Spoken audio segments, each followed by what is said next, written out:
Option trading की वो गलतियां जो हर ट्रेडर बिगनिंग में करता ही करता है और उसके बाद प्रोफेशनल होने के बाद वो बहुत ही ज़्यादा करता है और एक टाइम पे वो बर्बाद होने के बाद वही गलती रिपीटेड करता रहता है और जिसके कारण वो यहाँ पर पूरी तरीके से लॉस करता है और उसे लगता है कि आगे जाके सब ठीक हो जाएगा, आगे जाके मैं सब रिकवर कर लूँगा, आगे जाके मेरा पूरा लॉस है वो कवर हो जाएगा।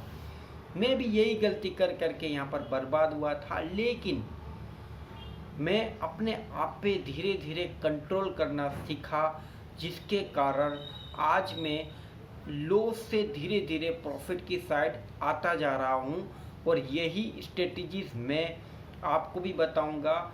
कुछ ऐसी गलती जो अगर नहीं करोगे तो बच जाओगे, वरना तो बर्बाद होने से कोई बचा नहीं पाएगा। और लगे पड़े हैं एक्सचेंजेस फॉरेन में, पर यहाँ पर भी क्रिप्टो में बस यही देखने को मिलता है।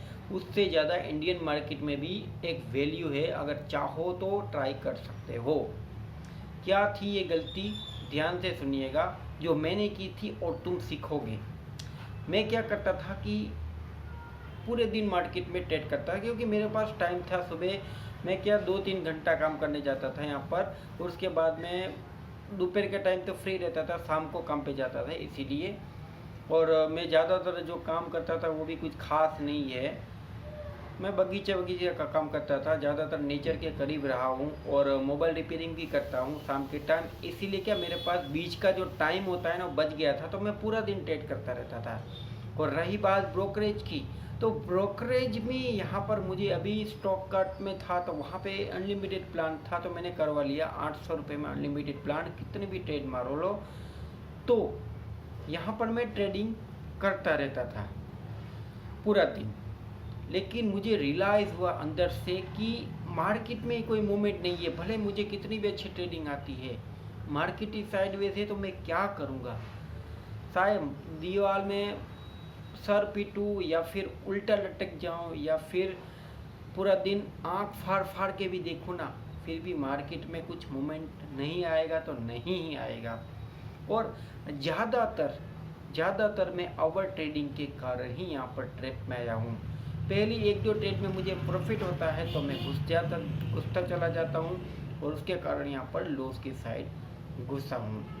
मैंने 1900 रुपये से 7000 रुपया 3 दिन में बनाए हुए थे, और वही 7000 से फिर मार्केट यहाँ पर साइडवेज हुई, तो मैंने 2 होल्डिंग, एक रिजल्ट बेस्ड था मेरिको और एक था रिलायंस का। अब दोनों ही मामलों में मार्केट भी गिरी, दोनों स्टॉक्स के ऑप्शन भी गिरे और मैं भी यहाँ पर गिरा। लास्ट मंथ की ही बात है। अब इसमें करे तो करे क्या और जाए तो जाए कहाँ। जिंदगी में यही तो दिक्कत है, ओवर ट्रेडिंग। इसीलिए मैंने कंट्रोल किया धीरे धीरे। जो ओवर ट्रेडिंग है वो मैंने अपने आप पे फोकस किया कि भाई मार्केट में मूवमेंट नहीं होगा तो नहीं होगा, और पूरे दिन मार्केट में मूवमेंट आने वाला भी नहीं है, मैं चाहे कुछ भी कर लूँ। इसलिए मुझे मार्केट के ट्रेंड को पकड़ के जब मार्केट में मोमेंटम हो तभी ट्रेड करने का, और पर सेकंड कितने पॉइंट का मूवमेंट आ रहा है ये मुझे चेक करना पड़ेगा। अगर निफ्टी 50 है तो अच्छा खासा मूवमेंट के लिए 3-4 पॉइंट, और सेंसेक्स है तो 10-20 पॉइंट का मूवमेंट अगर पर सेकंड में, और मार्केट पूरे दिन में अगर निफ्टी 150 पॉइंट के आसपास ऊपर है तो समझ लीजिए कि मोमेंटम है। और सेंसेक्स जो है वो 250-300 पॉइंट हो तो इसमें मोमेंटम दिखता है। बाकी 50-30-20 पॉइंट में अगर मार्केट में काम होगा तो साइडवेज है, उसमें करने का ही नहीं। इसलिए ये ओवर ट्रेडिंग है और ये मूवमेंट है, और ये मैंने कैचअप किया हुआ है कि पूरा दिन ट्रेड नहीं करने का। एक्सपायरी के दिन हो तो शाम को 2:30-3 बजे जब प्रीमियम एकदम रास्ते के भाव पे सस्ता माल मिलता हो तब हमें यहाँ पे दाव लगाने का, शायद मिल जाए तो ठीक है, वरना तो हमारा सस्ता है और रास्ते पे ही चला जाने वाला है। तो ये बात है ओवर ट्रेडिंग की। दूसरी गलती क्या करता था मैं कि पूरा पैसा यहाँ पर इन्वेस्ट कर देता था, ये सबसे बड़ी गलती। इसमें क्या थोड़ा थोड़ा करके डालेंगे तो शायद सही रहेगा। जैसे कि 10,000 है तो 10% या 20%, इससे ज़्यादा नहीं। इसमें भी होना होगा तो होगा, बाकी 10,000 क्या लाख भी लगाओगे तो नहीं होना है, वो नहीं होने वाला है, ये मैंने देखा हुआ है। यहाँ पे तुम या तुम्हारे जैसे कितने लोग आके यहाँ पर मेरे जैसे बर्बाद हो गए हैं, तब भी मार्केट को कोई फ़र्क नहीं पड़ता है, ना फ़र्क पड़ने वाला है। रोज़ नई नई टेक्निक से मार्केट लूटने का कामकाज करता है। जैसे बंदा रोज़ नई टेक्निक ला के कमाने की सोचता है, वैसे ही मार्केट भी सोचता है कि आज ये टेक्निक के साथ हम थोड़ा वोलेटिलिटी करेंगे जिससे कि ये आउट हो जाएगा। तीसरी गलती, मोबाइल में कभी इंटरनेट नहीं होता है, कभी बैटरी नहीं होती है। इसके लिए मुझे एक अच्छा मोबाइल चाहिए तो ही ट्रेडिंग सेटअप में बना सकता हूँ।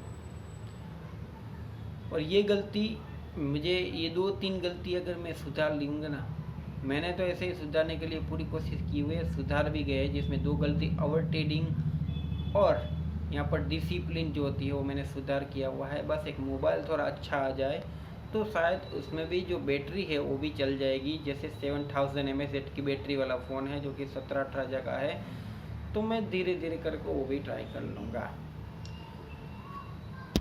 और अगर ऑप्शन ट्रेडिंग में कमाना है तो बस एक ही बात है कि इनके प्रीमियम जो होते हैं वो एकदम लोवेस्ट प्राइस के ऊपर हो, तब उसमें अगर एंट्री की जाए और अपने फेवर में हो तो शायद यहाँ पर रिटर्न देखने को मिलता है। बाकी कितना भी कर लो, अभी लेवल 25,000 का टूटा है, इसीलिए अगर आप बिगनर हो गए तो आपको नहीं पता है कि 25,000 का लेवल इम्पोर्टेंट भी हो सकता है मार्केट के लिए आने वाले समय में। यानी कि अगर 25,000 के नीचे रहेगी तब तक इसमें अगर कोई भी बाइंग होगा करेगा तो शायद ट्रैप में भी आ सकता है, क्योंकि मार्केट में लेवल है 24,000 है। अगर 24,000 के आसपास भी आ जाएगा तब भी यहाँ पर कोई बाइंग नहीं की जा सकती है। तो बस ये वीडियो में इतना ही है, मिलते हैं आगे। Thank you for watching.